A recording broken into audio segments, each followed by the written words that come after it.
जय राधा माधवा कुंज बिहारी।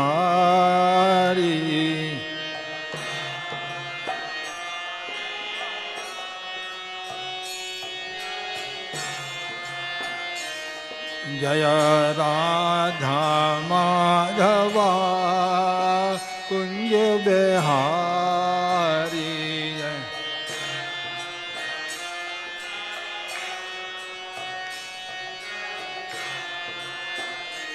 जय गोपी जन वल्लभा गिरवर धारी। जय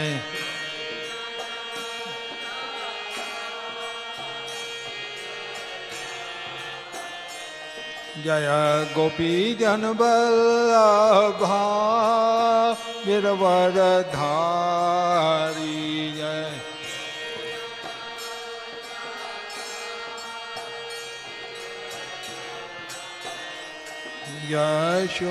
यशोधानंदन ब्रज जन रंजन।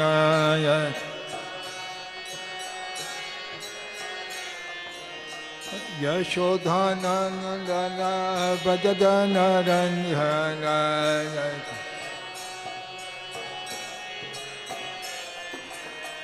यमुना तीरा वनचारी।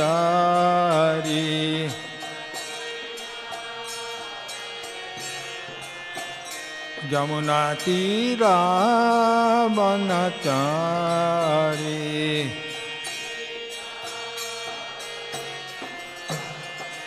जय राधा माधवा कुंज बिहारी।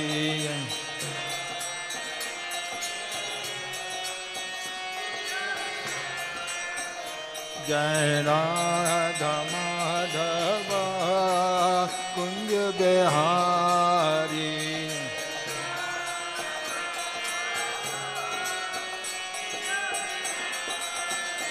जय गोपी जन वल्लभा गिरवर धारी। जय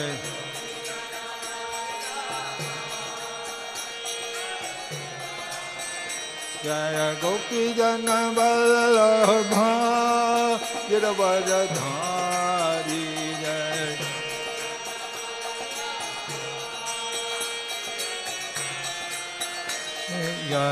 यशोदानंदन ब्रज जन रंजन। यशोदानंदन ब्रज जन रंजन।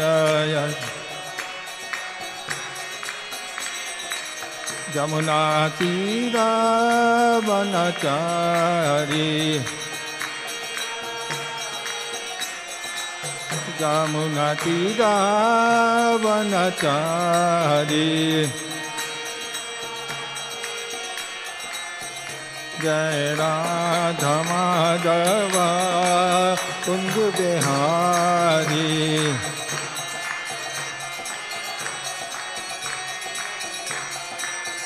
जय राधा माधवा कुंज बिहारी।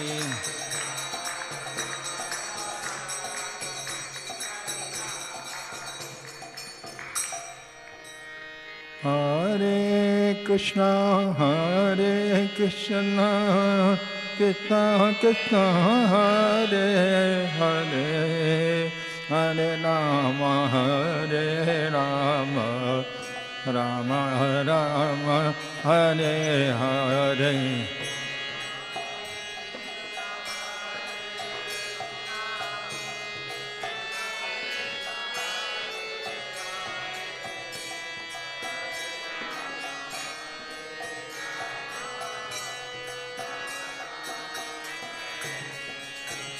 हरे Krishna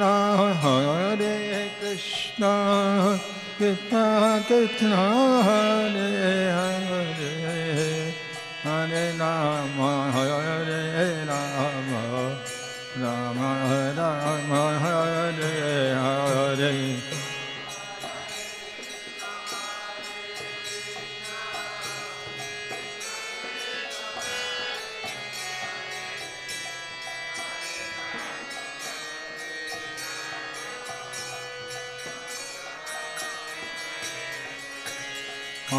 Krishna Krishna Krishna Krishna Hare Hare Hare Rama Rama Rama Rama Hare Hare.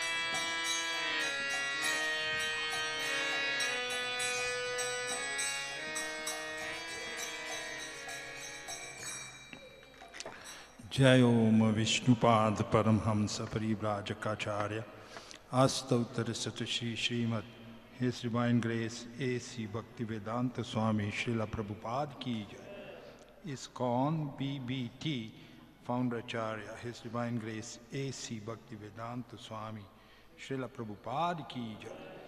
जय ओम नित्य लीला प्राविष्ट आस्तोत्तर सतश्री श्रीमद श्रीला भक्ति सिद्धांत सरस्वती ठाकुर की जय। नाम आचार्य श्रीला हरिदास ठाकुर की जय। प्रेम से कहो श्री कृष्ण चैतन्य प्रभु नित्यानंदा श्री अद्वैता गदाधार श्रीवासादि गौर भक्तवृंद की जय। श्री श्री राधा कृष्ण गोपे गोपीनाथ श्याम कुंद राधा कुंड गिरि गोवर्धन की जय। श्री गंगा माई की जय, जमुना माई की जय, तुलसी महारानी की जय, ग्रंथराज श्रीमद् भागवतम की जय। All glories to the assembled devotee. All glories to the assembled devotee. All glories to the assembled devotees. All glories to Shri Guru and Shri Gauranga. All glories to Srila Prabhupada. Srila Prabhupada ki jai.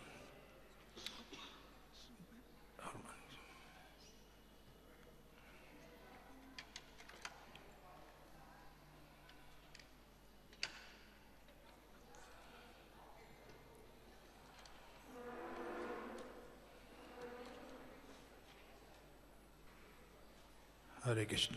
सर्वप्रथम मैं सब भक्तजनों का बहुत बहुत धन्यवाद करना चाहता हूँ। इस्कॉन दिल्ली में बहुत ही अद्भुत दिव्य वातावरण है। हमेशा जब भी मैं दिल्ली इस्कॉन में आता हूँ मेरा दिल बहुत बहल जाता है। श्रील प्रभुपाद जी बहुत ही प्रसन्न होंगे इस शुद्ध वातावरण में, पवित्र वातावरण में। एक छोटा सा प्रसंग सुनाकर आज का पाठ शुरू करेंगे। प्रभुपाद जी अमेरिका में थे। एक रिपोर्टर ने आकर पूछा कि अगर सब लोग आप जैसे ही बन जाएंगे दुनिया कैसे चलेगी। एक्चुअली 2 बार हुआ था। एक बार पहले रिपोर्टर ने ऐसा पूछा कि सब लोग साधु बन जाएंगे तो कैसे होगा। तो प्रभुपाद जी ने बहुत अच्छा उत्तर दिया कि there will be no more hippies. सब लोग हैप्पी हो जाएंगे। There will be only happies, there will be no more hippies. तो उस व्यक्ति ने आगे चलकर पूछा कि what do you mean by hippie. तो प्रभुपाद जी भी बहुत अच्छा उत्तर देते, यू शुड नो बेटर। आप लोग हिपी कल्चर में रहते हैं, आपको ज़्यादा मालूम होना चाहिए हिपी क्या होता। दूसरी बार प्रभुपाद जी को यही प्रश्न किसी और व्यक्ति ने पूछा कि अगर आपकी संस्था में ये इंजीनियर, डॉक्टर लोग, सब लोग ये जुड़ जाएंगे तो फिर ये संसार कैसे चलेगा। इंजीनियर कौन बनेगा, डॉक्टर कौन बनेगा।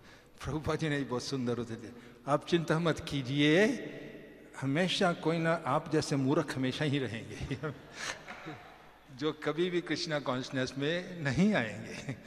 ऑफ कोर्स हम ऐसा सब लोगों को प्रचार नहीं कर सकते, प्रभुपाद जी प्रचार कर सकते थे।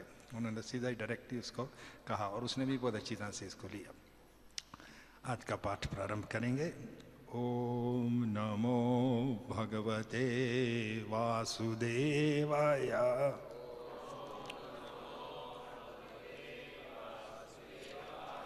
ओम नमो भगवते वासुदेवाय।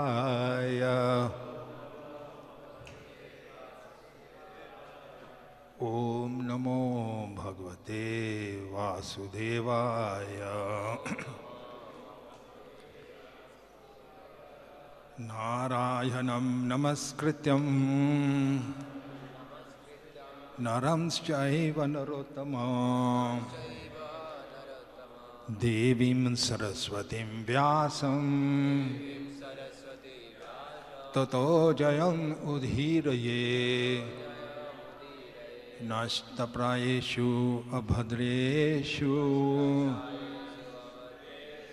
नित्यं भागवत सेवया भगवती उत्तम श्लोके भक्तिर्भवति नैस्तकी। कृष्णाय वासुदेवाय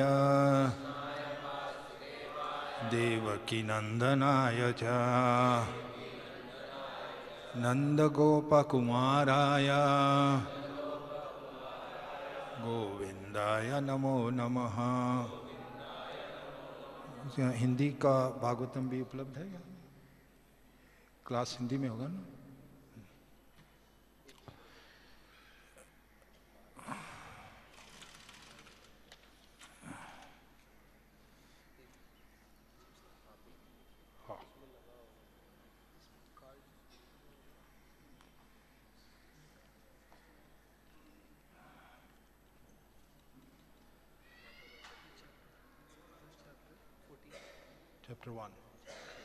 Chapter 1, श्लोक नंबर 38।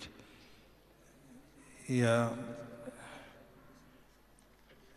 श्लोक थोड़ा सा लंबा है और इसका स्वर हाँ ठीक है, तो सीधा हम हिंदी अनुवाद पर जाएंगे क्योंकि ये मीटर इसका थोड़ा कठिन है।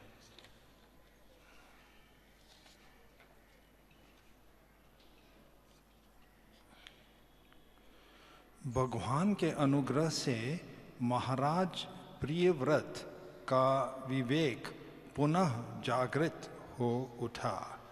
उन्होंने अपनी सारी संपत्ति अपने आज्ञाकारी पुत्रों में बांट दी। अपनी पत्नी को, जिसके साथ उन्होंने इंद्रिय सुख भोगा था और प्रभुत ऐश्वर्यशाली राज्य सहित सब कुछ त्याग कर वे सभी प्रकार की आसक्ति से रहित हो गए।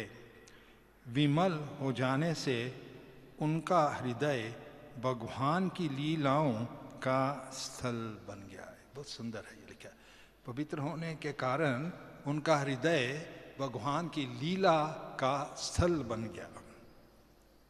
इस प्रकार वे कृष्ण भावना अमृत के पथ पर पुनः लौट आए और महामुनि नारद के अनुग्रह से जिस पद को प्राप्त किया था उसको फिर से धारण किया।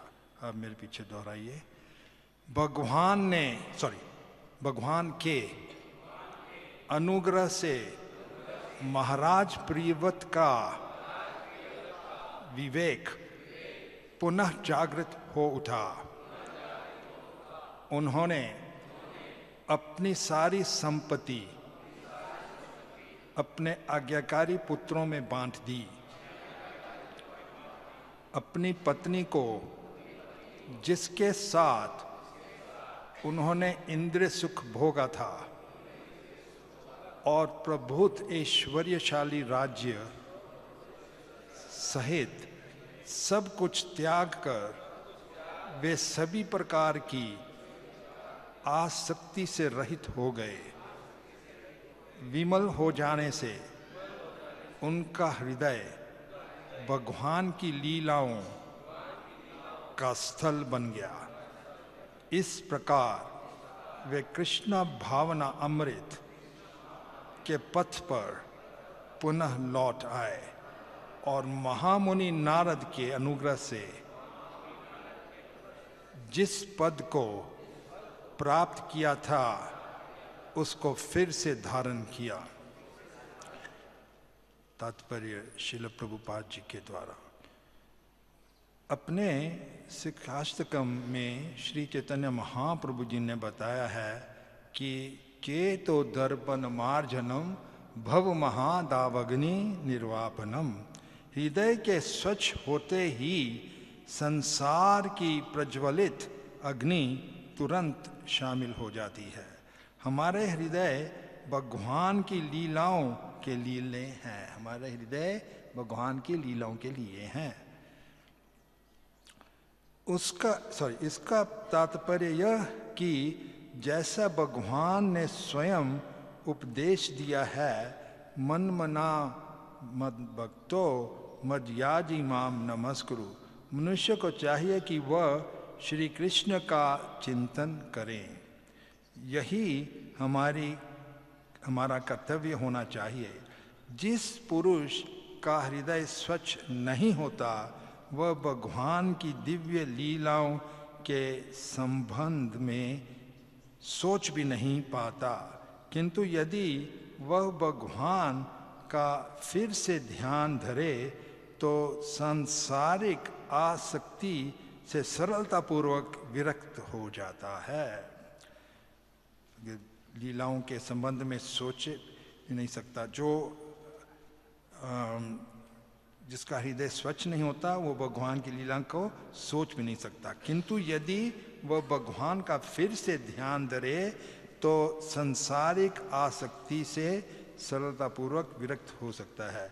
मायावादी दार्शनिक, योगी तथा ज्ञानी इस भौतिक संसार को केवल यह कहकर कि ब्रह्म सत्यम जगन मिथ्या, अर्थात यह संसार असत्य है, वृथा है, अतः हमें ब्रह्म को ग्रहण करना चाहिए, इस संसार को त्यागने का प्रयत्न करते हैं।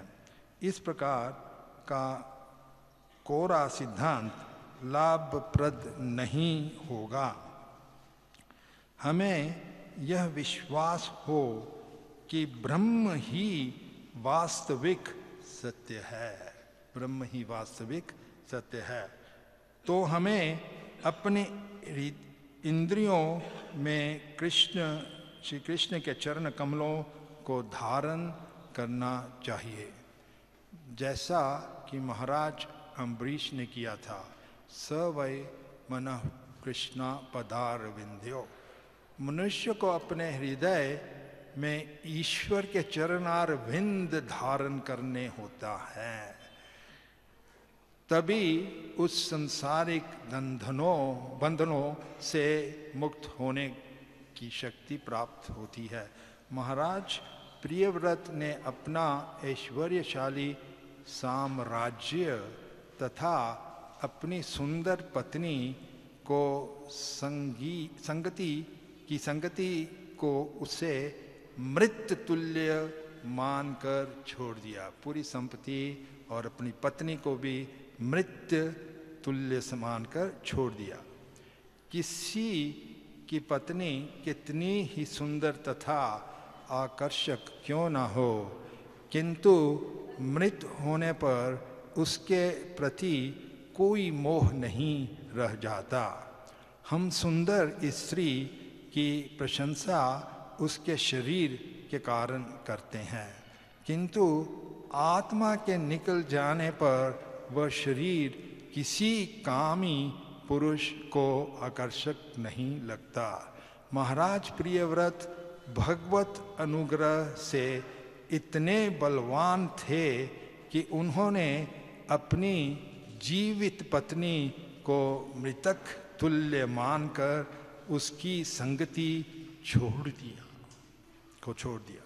श्री चैतन्य महाप्रभु जी ने कहा है, न धनम न जन्म न सुंदरिम कविताम व जगदीश कामये मम जन्मनि जन्मनीश्वरे भवताद भक्ति रोहित की तोय। हे सर्वशक्तिमान, न तो मुझे धन संग्रह करने की कामना है, न सुंदर स्त्रियों की, ना ही मुझे अनुयायियों की आवश्यकता है। मैं तो जन्म जन्मांतर आपकी अहोइत की भक्ति की कामना करता हूँ। जो आत्मा जीवन में अग्रसर होना चाहता है उसके मार्ग में ऐश्वर्य तथा सुंदर पत्नी के प्रति आसक्ति, ये दो बड़ी बाधाएं हैं। इन आसक्तियों की भर्त्सना आत्महत्या से भी अधिक करनी चाहिए। अतः भौतिक अज्ञान को पार करने के इच्छुक व्यक्ति को नारी और धन की आसक्ति को छोड़ देना चाहिए। इन आसक्तियों से विमुक्त होने के बाद ही महाराज प्रियव्रत महामुनि नारद द्वारा उपदिष्ट नियमों का पालन कर सके। हुकम करोति वाचानं पंगुं लंघयते गिरिं यत्कृपातं हम वंदे श्री गुरु दीनातारणं परमानंद माधवम्।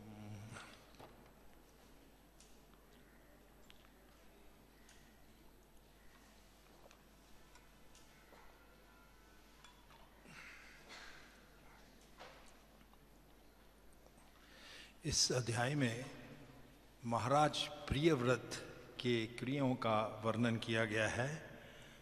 महाराज प्रियव्रत स्वयंभू मनु के पुत्र थे। स्वयंभू मनु वन में तपस्या और आत्म साक्षात करने के लिए हो गए तो उन्होंने प्रियव्रत अपने पुत्र को विश्व का दैत्य, एडमिनिस्ट्रेशन का दैत्य संभालने का आग्रह किया।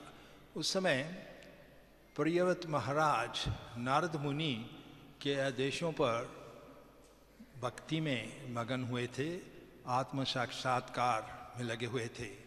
तो जैसे उनके पिताश्री स्वयंभू मनु का उद्देश्य उनको आया, उनकी प्रियव्रत की कोई ऐसी इच्छा नहीं थी कि अपने पिता की आज्ञा का उल्लंघन करें, लेकिन उनके मन में कुछ शंका आने लगी कि मैं अगर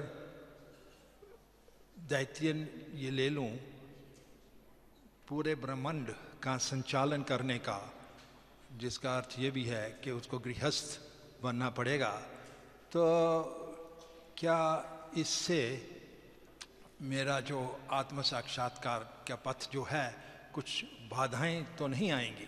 तो इस शंका को दूर करने के लिए स्वयं ब्रह्मा जी, विश्व के क्रिएटर जो है सृष्टा ब्रह्मा जी, और स्वयंभू मनु के भी पिता हैं और नारद मुनि जी के भी पिता हैं, वो स्वयं आए जहाँ वो तपस्या कर रहे थे।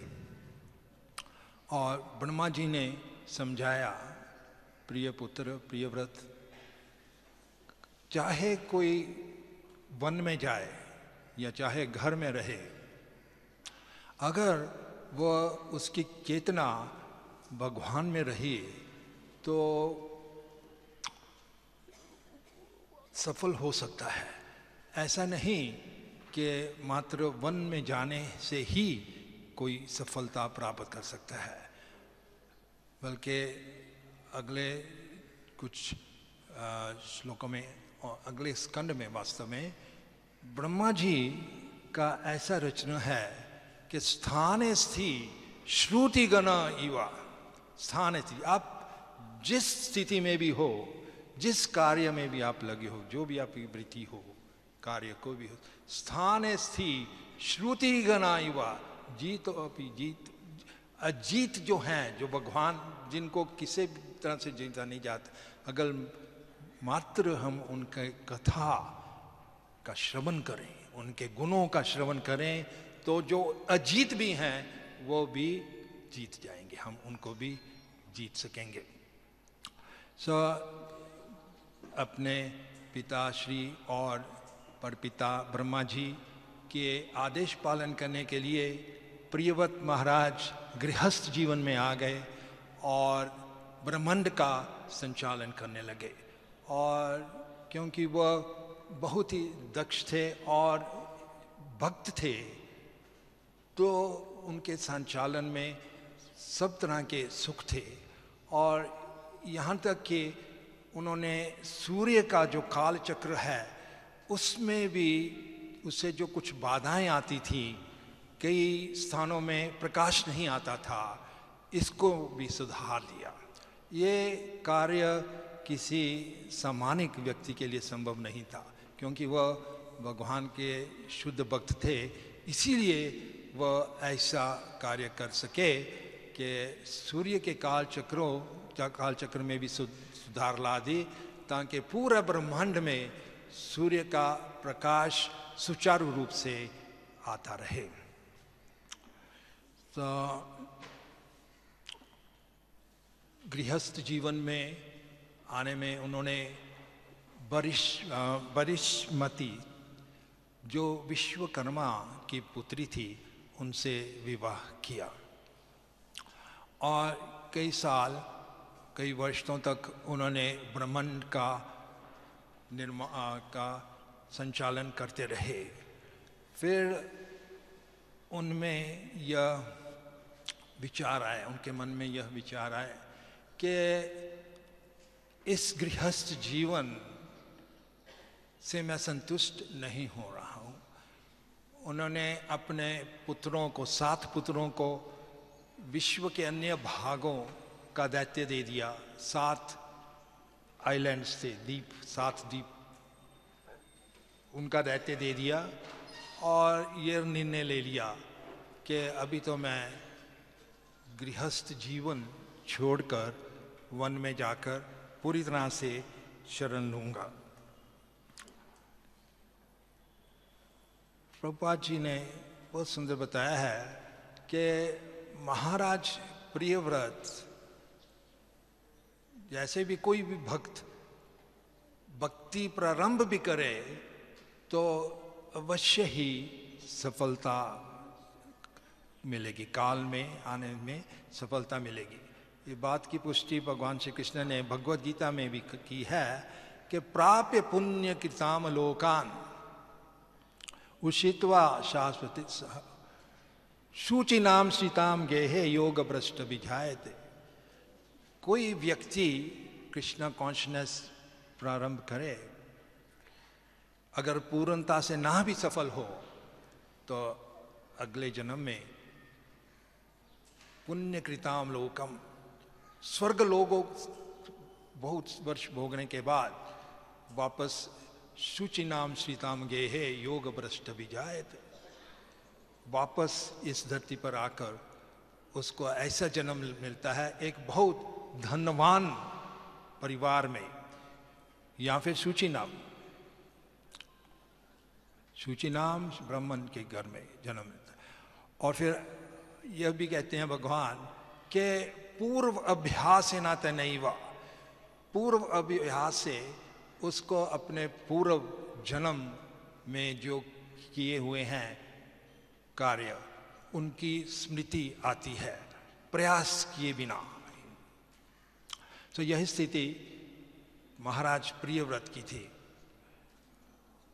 और ऐसा भागवत में भी आता है कि जो भी व्यक्ति भगवान की सेवा में जुटा हो तो भगवान कभी भी उसके हृदय से विसर्जित नहीं होते। विसर्जति हृदयम न यस्या साक्षात, एक बार भी कोई भी भगवान की शरण में आ जाए, भगवान कहते हैं कि विसर्जति हृदयम न यस्य साक्षात, उनके हृदय, भक्त के हृदय से नहीं जाते, चाहे उसमें कुछ कमी भी रह जाए, चाहे भक्त में कुछ कमी भी रह जाए, उनका हृदय में हमेशा वास दिखे। और स भवति भागवत प्रधान कृता, भागवतम में उल्लेख है, ऐसे भक्त को हमको महाभागवत मानना चाहिए। नारायण परा सर्वे कुतश्चन्ना भिव्यति, स्वर्ग अपवर्ग नारकेशु तुल्यर्था अपि दर्शनम। भक्त किसी भी स्थिति, किसी भी परिस्थिति में जाने के लिए भय नहीं करता। यह बात महादेव जी ने अपनी पत्नी पार्वती से कही। चाहे वो नरक में जाए, नारायण परा सर्वे कुतश्चिन्न भिव्यति। ये महाराज चित्रकेतु के प्रसंग से संबंधित है। महाराज चित्रकेतु को देवी पार्वती ने श्राप दिया कि तुम एक असुर बन जाओगे, क्योंकि तुमने मेरे पति शिव जी का निरादर किया। शिव जी ने निरादर नहीं समझा था, लेकिन पार्वती ने शाप दे दिया। शाप मिलते ही महाराज चित्रकेतु अपने विमान से उतरे और बहुत नम्रता से प्रणाम करने लगे। देवी पार्वती को बहुत आश्चर्य हुआ, मैंने इतना घोर शाप दिया है कि तुम असुर बन जाएंगे, लेकिन ये तो इतनी नम्रता से मेरे प्रार्थना कर रहा है, मेरी शरण में। इसका कारण पूछा अपने पतिदेव महादेव से। महादेव जी ने कहा, नारायण परा सर्वे कुतश्चन्न भिव्यति, स्वर्ग अपवर्ग नारकेशु तुल्य था अभी दर्शन। नारायण परा जो होता है, जो नारायण का भक्त होता है, कुतश्चन्न भिव्यति, कोई भी उसको भय नहीं होता। कुतश्चन्न भिव्यति, स्वर्ग अपवर्ग नारकेशु तुल्य था। चाहे स्वर्ग में उसको जाना पड़े, अपवर्ग चाहे मुक्ति मिले, नारकेशु या फिर नरक में जाना पड़े उसको कोई चिंता नहीं। तुल्य था अपि दर्शन, तुल्य एक समान होता है। ऐसे में महाराज प्रियव्रत जब भी उनका गृहस्थ आश्रम, जब उनकी गृहस्थ आश्रम से आसक्ति छूट गई, उन्होंने यह निर्णय लिया कि वो वन में जाएंगे और पूर्णता से श्री कृष्ण जी की शरण में लेंगे। ये हम कई बार देखते हैं, भक्त कई बार ऐसी स्थितियों में भी होते हैं जिसमें बहुत ऐश्वर्य पूर्णता हो। चैतन्य महाप्रभु जी के भी एक भक्त थे जिनका नाम था पुंडरीक विद्यानिधि। बावजूद के ऐश्वर्यपूर्ण स्थिति होने, मटीरियल ऑपुलेंस जिसको कहते हैं, भौतिक, उनकी आसक्ति बिल्कुल नहीं होती परिवार पर, धन पर।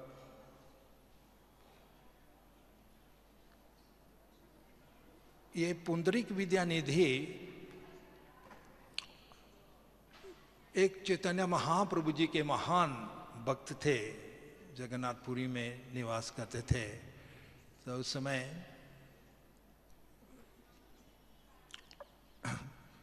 चैतन्य महाप्रभु जी के एक अन्य भक्त थे गदाधार पंडित। हम पांच तत्व का मंत्र बोलते हैं, उसी में ये गदाधार जी का नाम भी शामिल है। तो गदाधार पंडित के एक परम मित्र थे मुकुंद दास। मुकुंद दास ने एक दिन ऐसा विचारा कि मैं अपने मित्र गदाधार पंडित को ये पुंडरीक विद्यानिधि से परिचय करवाऊंगा। उनको साथ लेकर गए कि एक महान वैष्णव हैं, आप उनके दर्शन करने के लिए मेरे साथ चलिए।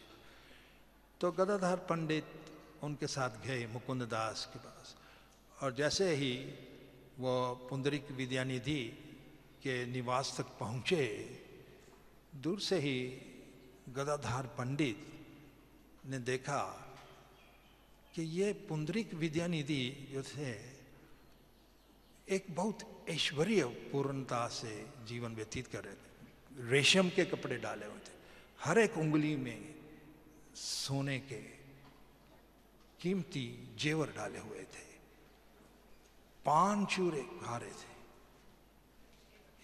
रेशमी पलंग पर बैठे हुए थे। उनके कुछ लोग सेवक मालिश कर रहे थे।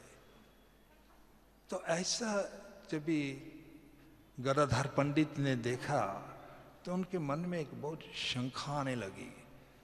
मैंने तो सोचा था कोई मुझे परम वैष्णव जो त्यागी है उसके पास लेकर आएंगे, ये तो संसारिक व्यक्ति लगते हैं, मालिश कर रहे हैं, पान खा रहे हैं, पूरे रेशम के कपड़े डाले हुए हैं, हर एक उंगली में सोने के जेवर, कीमती कीमती जेवर डाले हुए हैं।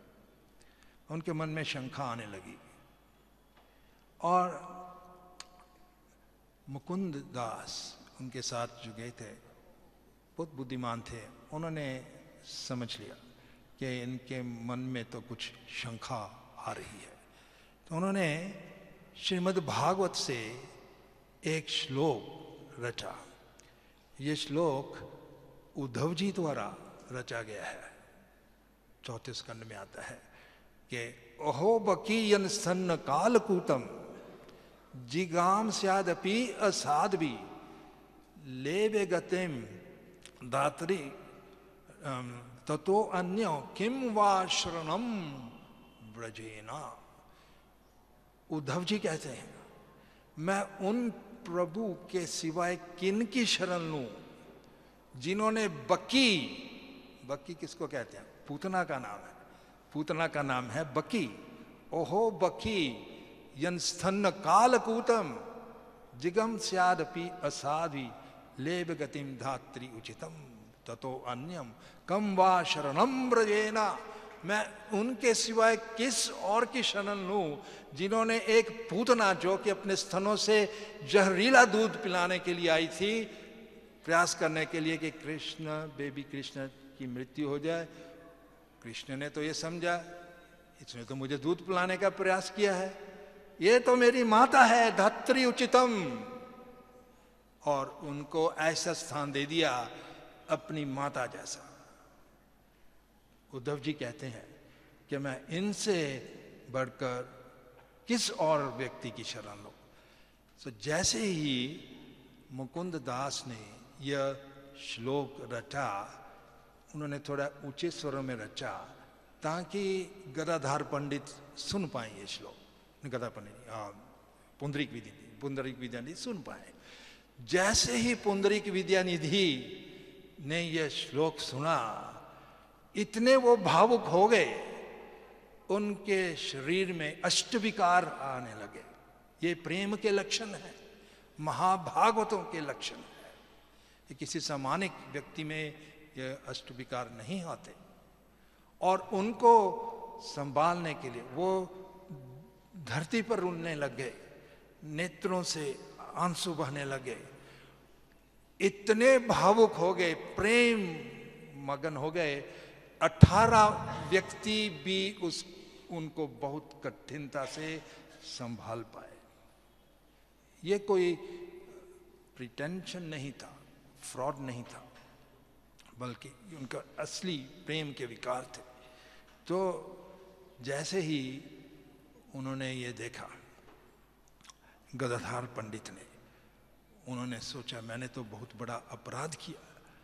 मैं सोचता था कि ये ऐश्वर्य में मगे हुए कोई संसारिक व्यक्ति हैं, लेकिन ये तो महान भागवत हैं।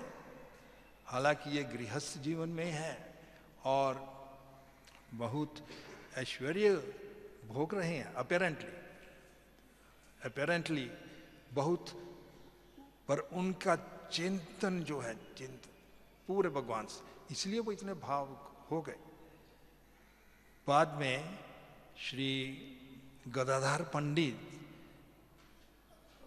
वापस आए पुंडरीक विद्यानिधि के पास और उनसे क्षमा याचना की और फिर उन्हीं के शिष्य बन गए, उनके शिष्य बन गए। महान भक्त थे पुंडरीक विद्यानिधि। क्योंकि आज श्री जगन्नाथ जी की रथ यात्रा है कुरुक्षेत्र में, मेरे मन में एक प्रसंग याद आया पुंडरीक विद्यानिधि साथ ही संबंधित है। पुंडरीक विद्यानिधि इतने महान भक्त थे कि स्वयं जगन्नाथ जी ने एक बार आकर उनको शिक्षा दी। वो प्रसंग ऐसा है शायद आपने सुना होगा, बहुत ही सुंदर अद्भुत प्रसंग है वो।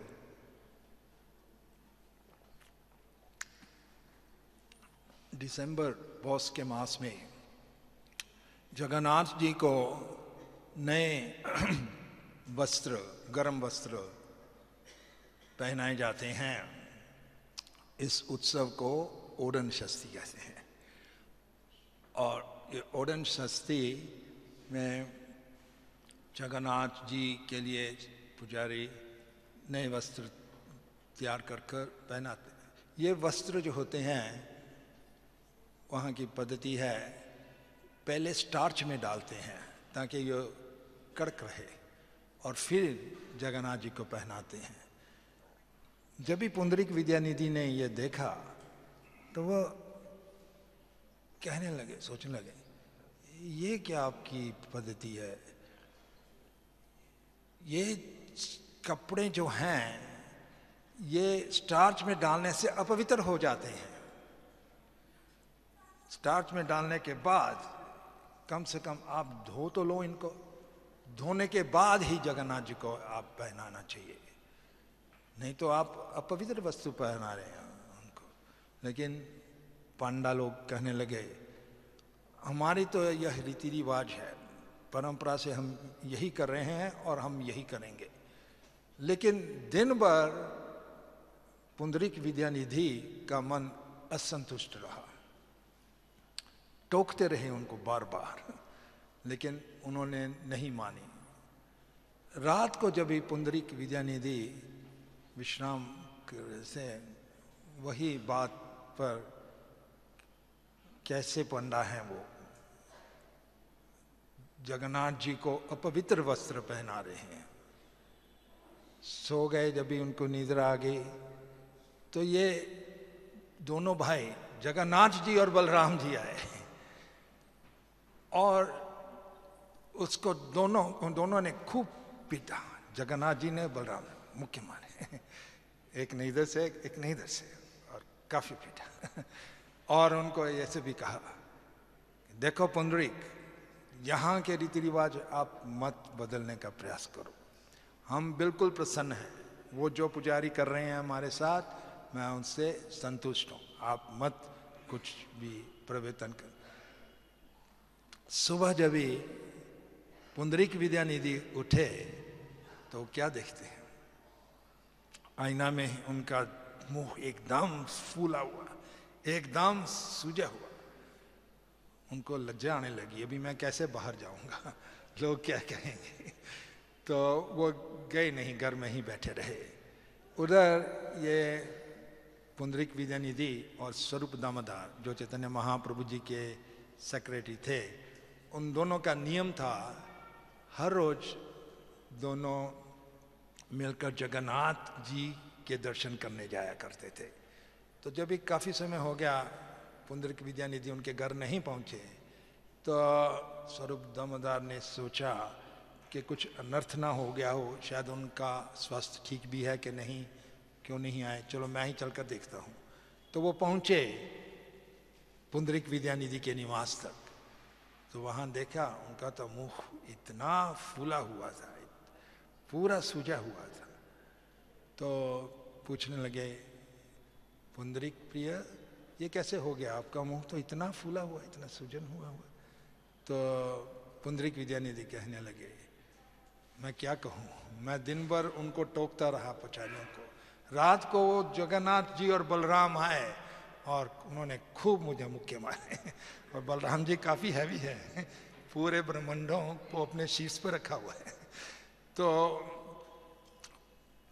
जब इस स्वरूप दामोदर ने सुना, साक्षात जगन्नाथ जी और बलराम जी आपकी त्रुटि को ठीक करने के लिए आए, मैं तो यह समझता हूं कि इस पूरे ब्रह्मांड में आपसे कोई भाग्यवान नहीं है। स्वयं जगन्नाथ जी और बलराम जी आपकी त्रुटि को ठीक करने के लिए आए। ये मैंने प्रसंग सुना दिया क्योंकि आज जगन्नाथ जी की रथ यात्रा, जगन्नाथ जी उनके भक्तों का सम्मान, उनकी लीलाओं का वर्णन हमेशा चाहते हैं। तो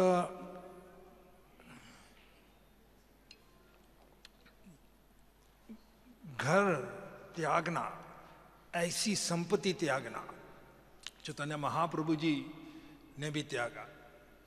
राज्य लक्ष्मी जो सबकी आराधित हैं, विष्णु प्रिया 21 वर्ष में संन्यास ली। उनको ज्ञात था कि 21 वर्ष में विष्णु प्रिया से विवाह हुआ, 21 वर्ष की उम्र में, और उनको मालूम था कि 24 वर्ष की उम्र में संन्यास लेंगे, फिर भी उन्होंने ऐसा किया। घर का त्यागना, संपत्ति त्याग करना सामान्य लोगों के लिए बहुत ही कठिन है, लेकिन जो भक्ति में आ जाता है वो इन्हें तुच्छ समझकर त्याग कर सकता है। त्यक्त्वा तूर्णम शेष मंडलपति श्रेणीम सदा तुच्छवत भूतवाधीन गणेश को करुणया कोपी न कंथाश्रितो गोपी भाव रसामृता दिलहरी कलोलमग्न मुहुर वंदे रूप सनातना रघुजगो श्री जीव गोपाल को। श्री सनातन गोस्वामी जी, रूप गोस्वामी जी का इतना धन था, सोने की इतनी सीकड़े से नाव के नाव भरे हुए, कोपीना कंथा छोड़ दिया, सब कुछ त्यक्त्वा तूर्णम शेष मंडलपति श्रेणीम सदा तुच्छवत, बिल्कुल तुच्छ और समझ, जीवों की कृपा करने के लिए भूतवाधीन गणेश को करुणया कोपिन कंथा, कोपिन और कंठा माला स्वीकार कर। नहीं तो ये गृहस्थी के सो कॉल्ड सुख, संपत्ति, पत्नी त्याग करना बहुत ही कठिन है।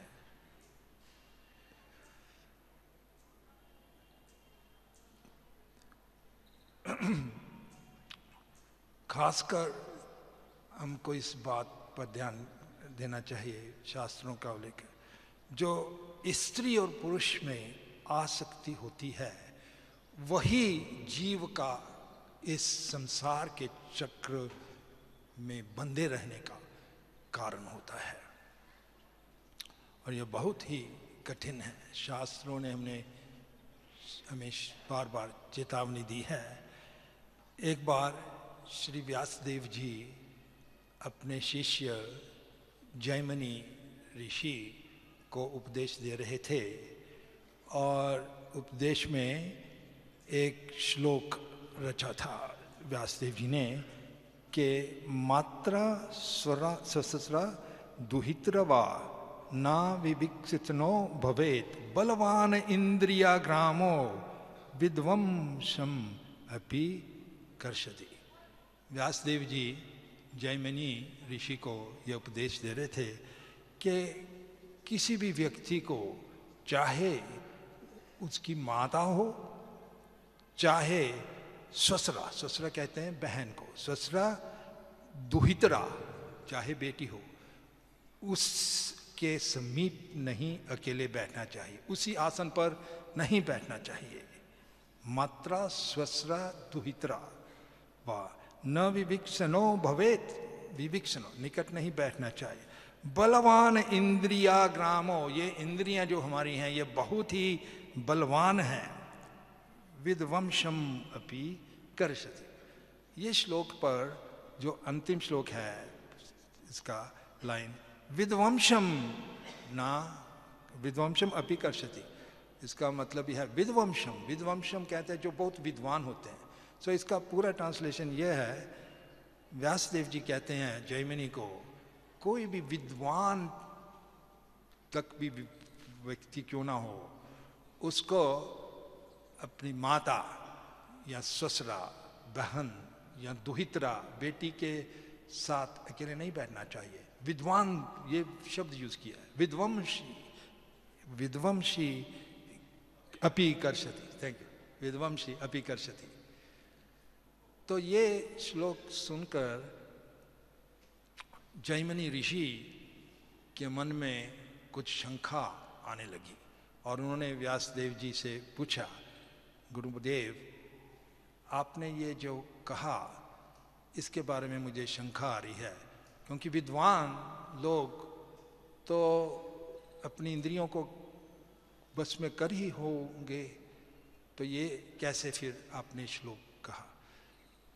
उनकी शंका दूर करने के लिए व्यासदेव जी ने एक नव यौवन स्त्री कन्या का रूप धारण कर लिया, क्योंकि वो स्वयं भगवान के ही अवतार हैं, पूरी योगियाँ सिद्धियाँ उनमें हैं व्यासदेव जी में। एक बहुत सुंदर यौवन स्त्री का रूप धारण कर लिया। तो इस सुंदर रूप को देखकर जैमिनी की इंद्रियां बस में नहीं रही और उनमें काम वासना जाग उतरी। उस सुंदर स्त्री का आलिंगन करने को जा रहे थे। फिर व्यासदेव जी ने अपना मूल रूप लिया। ये दिखाने का था उनको कि इंद्रियां इतनी प्रबल हैं और ये जो स्त्री और पुरुष में नाता जो है यह वृद्ध अवस्था तक भी रहता है।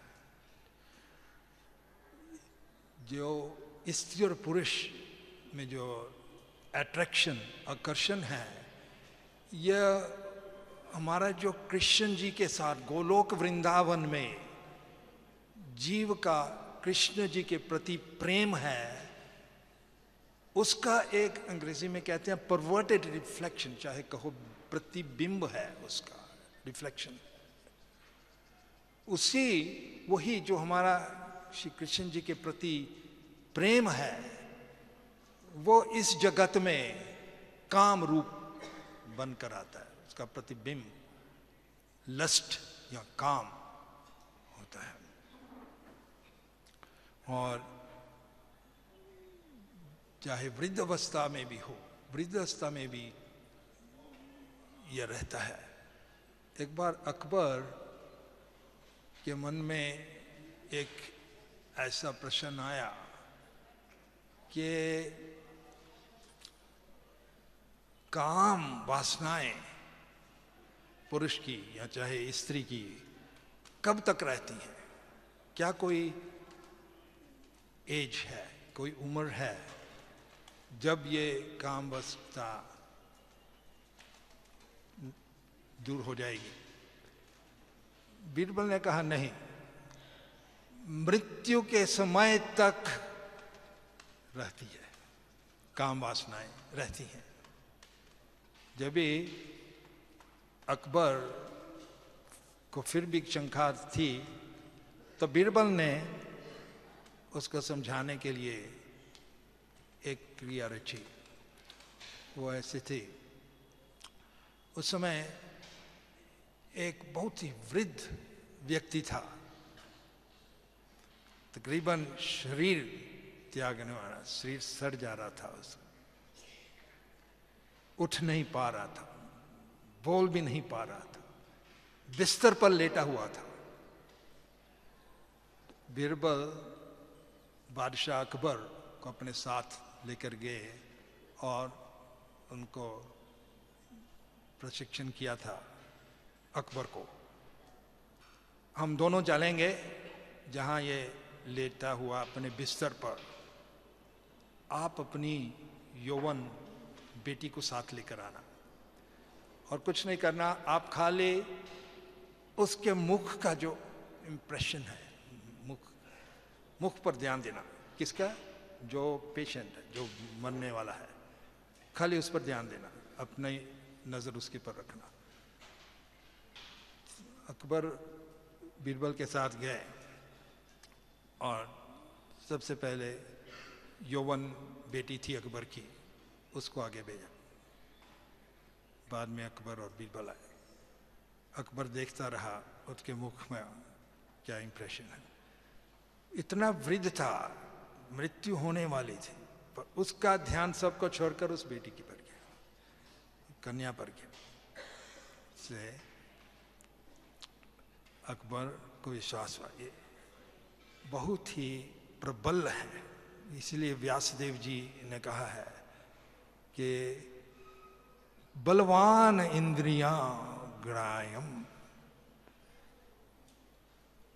एक शास्त्र में ऐसा लिखा है कि अंगम गलितम पलितम मुंडम दशन विहीनम जातम टुंडम वृद्ध जाति गृहीत्वा दंडम तदापि ना मुंचता शापिंडम। बहुत सुंदर श्लोक है, अगर मौका मिले तो आप चला कर है।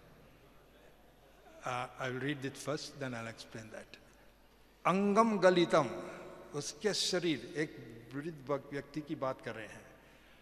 अंगम गलितम पलितम मुंडम, अंगम उन सब शरीर, गलितम गल जा रहे हैं, शरीर गल जा रहे हैं। अंगम गलितम पलितम मुंडम, और उसका शरीर जो सिर जो है सब बाल घिर जा रहे हैं, सफेद हो जा रहे हैं, घिर जा रहे हैं। दशन भी हम जातम टुंडम, दांत पूरे गिर गए हैं उसके। दशन भीतम जातम टुंडम, मुख में कोई दांत नहीं है। वृद्ध जाति गृहीत्व दंडम, वृद्ध हो गया है और जाने के लिए गृहीत्वा दंडम, एक डंडे के साथ चल रहा है।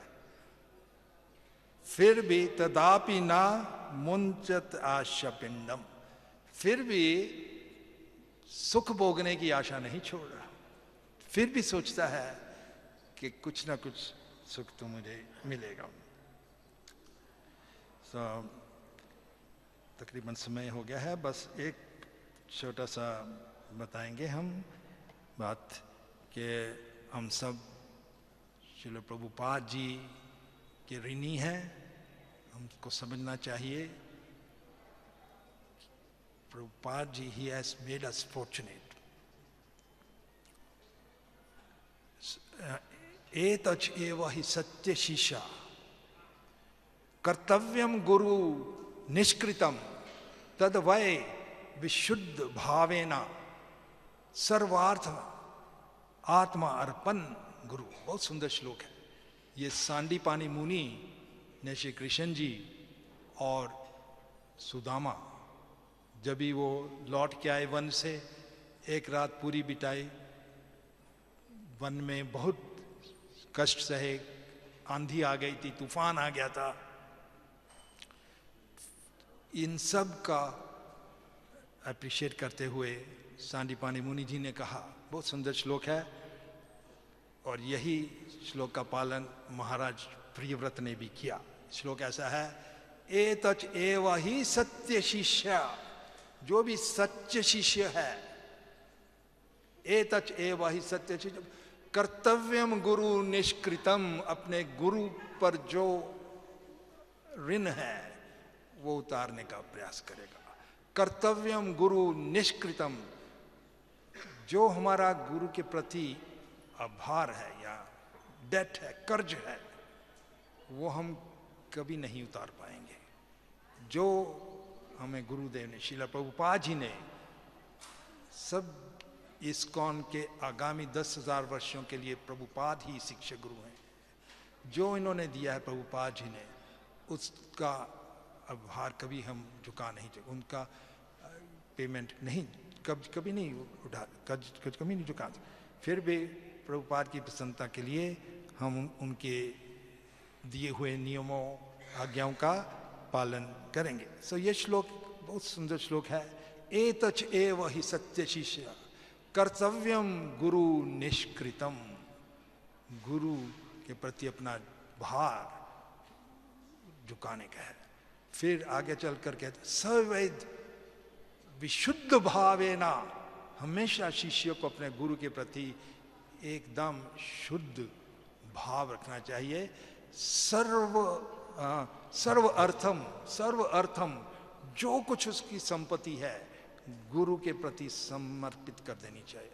सर्व अर्थम आत्मा अर्पण, पूरा अपने हृदय पूरी अपनी आत्मा गुरु के प्रति समर्पित करनी चाहिए। सब कुछ जो शिष्य का है गुरु का ही है। समय थोड़ा ज़्यादा हो गया, कुरुक्षेत्र भी जाने का है हमारे को रथ यात्रा में, तो आज यहाँ में विराम लेंगे। सबका बहुत बहुत धन्यवाद। हरे कृष्ण।